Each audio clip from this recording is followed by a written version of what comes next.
আপনি কি জানেন, বিশ্ব স্বাস্থ্য সংস্থা WHO এর তথ্য অনুযায়ী প্রতি বছর প্রায় 60 কোটিরও বেশি মানুষ সর্দি, কাশি, গলা ব্যথা কিংবা ঠান্ডা জ্বরে আক্রান্ত হন।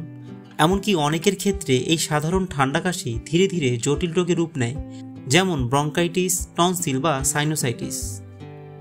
আমাদের দেশেও প্রায় সারা বছর কখনো আবহাওয়া পরিবর্তনের সময়, কখনো বর্ষাকালে বা শীতের শুরুতে কারো গলা জ্বলে, কারো কফ জমে, আবার কারো কণ্ঠস্বর বসে যায়। কিন্তু এই ঠান্ডা, কফ ও গলা ব্যথার প্রাকৃতিক সমাধান লুকিয়ে আছে আমাদের হাতের কাছেই। আজকের ভিডিওতে আমরা জানব লবঙ্গ ও তুলসী পাতার এক সহজ কিন্তু অত্যন্ত কার্যকর ঘরোয়া রেসিপি। এটা শুধু কফ বা গলা ব্যথা কমায় না, বরং শরীরে রোগ প্রতিরোধ ক্ষমতা বাড়িয়ে ঠান্ডা, কাশি ও জ্বরের মতো সমস্যা থেকেও রক্ষা করে। সমস্যার মূল কারণ। প্রথমেই বুঝে নেওয়া যাক ঠান্ডা, কফ আর গলা ব্যথা আসলে কেন হয়। আবহাওয়ার পরিবর্তন, ঠান্ডা পানি পান করা, ধুলোবালির সংস্পর্শে আসা, অতিরিক্ত ঠান্ডা খাবার খাওয়া আর কম ঘুম হওয়া, এসব কারণে শরীরে রোগ প্রতিরোধ ক্ষমতা দুর্বল হয়ে যায়। ফলে ভাইরাস বা ব্যাকটেরিয়া গলায় জমে যায়। তখন শরীর প্রতিরোধ করার জন্য কফ তৈরি করে, যার ফলে শ্বাস নিতে কষ্ট হয়, গলা ব্যথা করে, কণ্ঠ বসে যায়। এই অবস্থায় বেশিরভাগ মানুষ সোজা ওষুধের দিকে ছুটে যায়, কিন্তু তা শুধু সাময়িক আরাম দেয়। লবঙ্গ আর তুলসী পাতা কেন এত কার্যকর?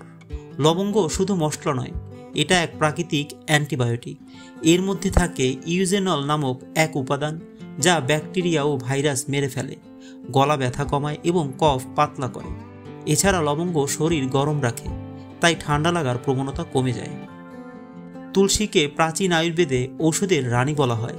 এর মধ্যে আছে অ্যান্টিভাইরাল ও অ্যান্টিঅক্সিডেন্ট উপাদান, যা গলার ইনফেকশন কমায়, শ্বাসনালী পরিষ্কার করে এবং শরীরে রোগ প্রতিরোধ ক্ষমতা বাড়ায়।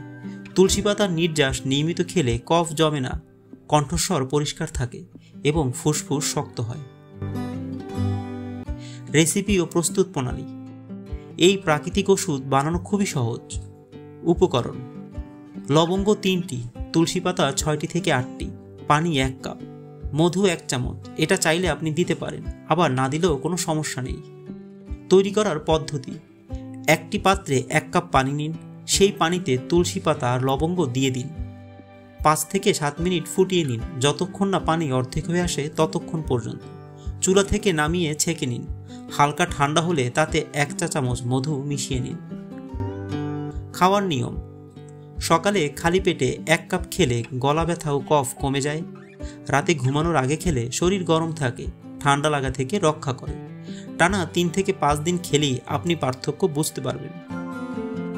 এই রেসিপির উপকারিতা: গলার ব্যথা, জ্বালাপোড়া ও কণ্ঠস্বরের কর্কশতা দূর করে, কফ পাতলা করে ও শ্বাসনালী পরিষ্কার করে, ঠান্ডা, হাঁচি এবং কাশি কমায়, ফুসফুস ও গলার ইনফেকশন থেকে সুরক্ষা দেয়, রোগ প্রতিরোধ ক্ষমতা বাড়ায়, এমনকি মৌসুমি ফ্লু ও ভাইরাল ইনফেকশন থেকেও রক্ষা করে। সতর্কতা ও পরামর্শ: যদি আপনার গলা ব্যথা খুব বেশি হয় বা কণ্ঠ একেবারে বন্ধ হয়ে যায়, তবে চিকিৎসকের পরামর্শ নিন। ডায়াবেটিস থাকলে মধু বাদ দিতে পারেন। দিনে 2 বারের বেশি এই ড্রিঙ্ক না খাওয়াই ভালো। প্রকৃতি আমাদের অসংখ্য উপহার দিয়েছে, তুলসী ও লবঙ্গ তার অন্যতম। আপনি যদি প্রতিদিন একটু নিজের যত্ন নেন আর এই ঘরোয়া পদ্ধতিগুলো কাজে লাগান, তাহলে ওষুধ খাওয়া কমিয়ে এনে সুস্থ থাকা যায় প্রাকৃতিক উপায়েই। যদি ভিডিওটি ভালো লেগে থাকে তাহলে একটা লাইক দিন আর আপনার বন্ধুদের সঙ্গে শেয়ার করুন, যাতে তারাও প্রাকৃতিকভাবে সুস্থ থাকতে পারে। আর এমন আরও স্বাস্থ্য উপকারী ভিডিও পেতে স্বাস্থ্য সন্ধান চ্যানেলটি সাবস্ক্রাইব করে পাশে থাকুন।